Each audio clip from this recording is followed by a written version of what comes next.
Aston Villa 1, Cardiff 0. Victories do not come much sweeter than that. Let's hear what the fans have got to say. We've had a dodgy month or so, but how sweet was that victory tonight?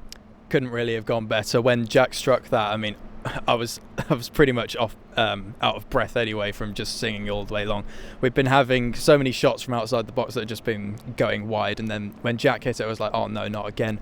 It goes in off the post, and then suddenly just the whole of the Holte End erupted. It was amazing, fantastic goal, and definitely worth Jack's evening after all he's done to all Ray Wilkins has done as well, to help him in his development, and obviously he's passed away quite recently, so yeah, that was definitely for him tonight. When it's games like this under the floodlights and the fans are on song, we can do it. This is the sweetest victory I've had all season, because these guys were horrible to play against, nasty, and they didn't deserve anything coming here. I hope they go third, they get beat by Millwall, and we don't even see them in the playoff final.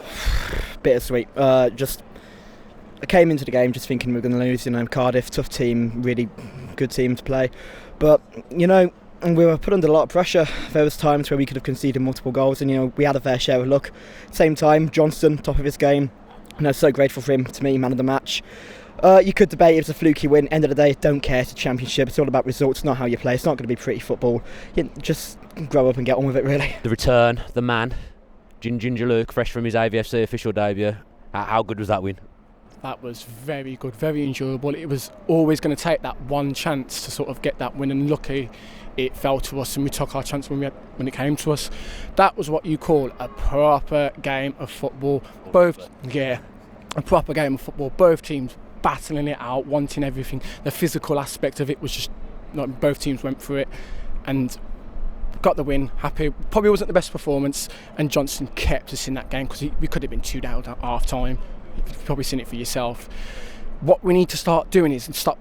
I notice fans are starting but Fulham this, all the teams around us. Stop worrying about the other teams around us. As long as we do our bit and we keep winning, does it matter? I'm glad football won, because that was a rugby match we came and watched. It was absolutely slugfest, but it was going 0-0, and then just a moment of magic from Jack. He's during the warm-up games. He's just during the warm-up. He's tried that. Every game he's tried that, and you could have caught the ball in the top of the Holte End. He's never hit it so sweet and gone straight in and off the post. You can't say any more than that. Our Jekyll and Hyde performances are coming back again, and it just makes you angry. Like, we've beaten Wolves and Cardiff here and Fulham, and no, we ain't got Derby, but like we've Bristol, and it's so frustrating. Then we go away to Hull, and we go to Bolton, and we go to Norwich, and we lose to them. It's frustrating, but we know we've got it in us, and it's our Jekyll and Hyde. But hopefully we can get rid of Mr. Hyde, and hopefully we can get winning. I just wanted to wind us down, get us weak, just getting our heads mainly.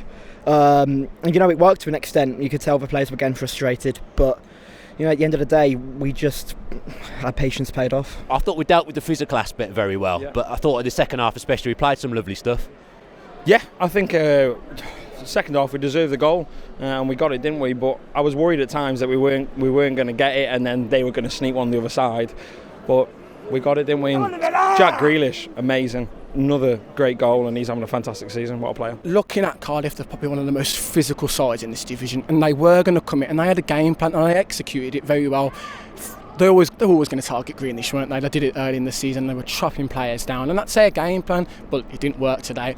But we dealt with it really well. Everyone kept their cool edge. You expected a few handbags at times and a few scraps between players. We kept our heads, and we just kept going, and that's what pulled us over the line, and we got the win. Saying that we were the better side, Sam Johnson's had to make 3 or 4 very good saves tonight. How impressed were you with him?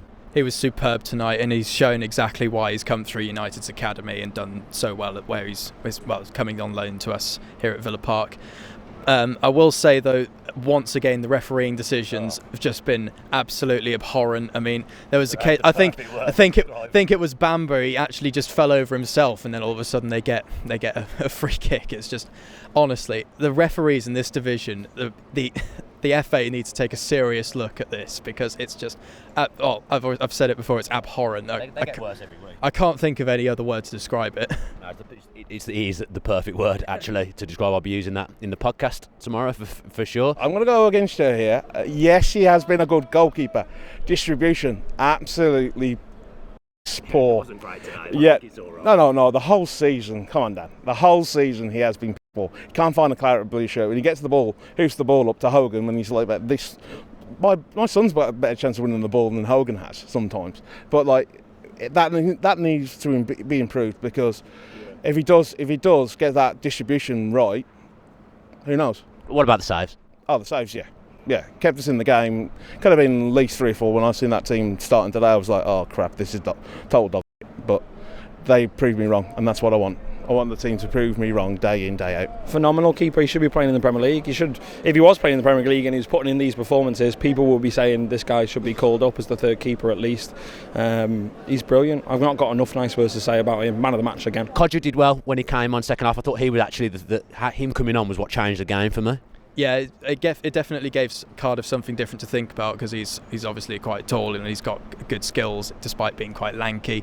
I feel like it's still maybe slightly too early to start starting him regularly, but he's definitely getting there. Maybe he can have a better impact against Leeds in our next game. Hopefully he can get the ball rolling once he starts scoring again. I think I've said it so many times, but it happens so many times. We always perform against the big teams at home, but then the teams we're expected to win, we just fail, and it's really frustrating. Inconsistency is like the main word at Villa, and I think we've just got to get used to it now. We shouldn't be too comfortable, but at the end of the day, that's the Championship for you. We need the supporters in for the playoffs, and that will probably get us over the line, help us. But at home, we've turned up in big games this season. We've proved that against Wolves, Bristol City, and I'm confident, but I'm also not at the same time coming in from away from home. If we sort it out, we'll get somewhere, but we need to sort the away format in these next couple of games, because you don't want to be going to Millwall, last game of the season, needing a result, because it's not an easy place to go. There, I are absolutely flying. We've been able to do it in the really big games, and then we've just failed to get any consistency after the Wolves win, because I think we were just sort of on that high, and then the bubbles just suddenly burst. So I think we're definitely secure for the playoffs now, because we have a pretty nice cushion. I think it's about 8 points or so. But we just need to keep going until the end of the season. And like Luke said, make sure that the Millwall game and the final game of the season isn't something we have to get results at, because they're on an absolute blinder at the moment. And I'm very glad that Fulham are now up into second, because they've now overtaken Cardiff, and I do not want to play them in the playoffs, because they're on a club record run of unbeaten games, and they're just scoring for fun. So yeah, they deserve to get promoted automatically from the way they're playing. We could probably do well at home, but I don't think we could cope away, especially if we play like Fulham or Cardiff. I don't think we'd be able to do that away.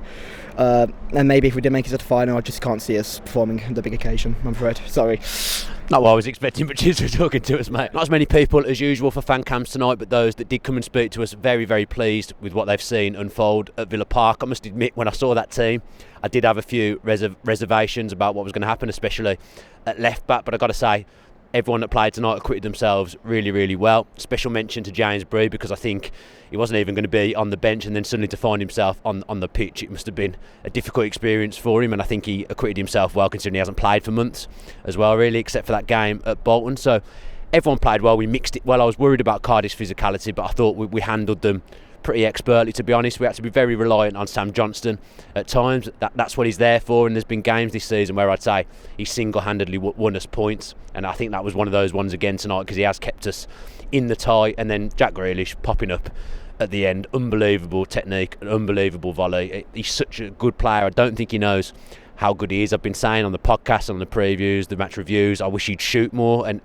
he's shown tonight what he's got in his locker when he does shoot. So it's a great victory. Cardiff were ugly to watch, horrible side to play. I don't know how their fans can watch that every week and enjoy it, because the time wasting, the fouling, the diving, the staying down, it was just a horrible watch. So Villa have done well. I'm really, really pleased with the 1-0 win. We'll discuss it more in the podcast tomorrow night. Me and Tom Julian will be in the booth talking all things Aston Villa. If you have enjoyed this video, then make sure you're giving it a like and comment below with your thoughts on the game, whether you watched it on telly or whether you were here. Tell us what you were thinking, and we'll try and get back to as many of you as possible. If you're not already subscribed to the Villa View with your post notifications on, then click that button and do that for us, please. Thanks ever so much for all your support. Thank God we've won up the Villa. If you enjoyed that video, why not watch another? Click the video choices on screen now to go and watch them in full. Be sure to subscribe to the channel by clicking our logo there on the left. Easy peasy.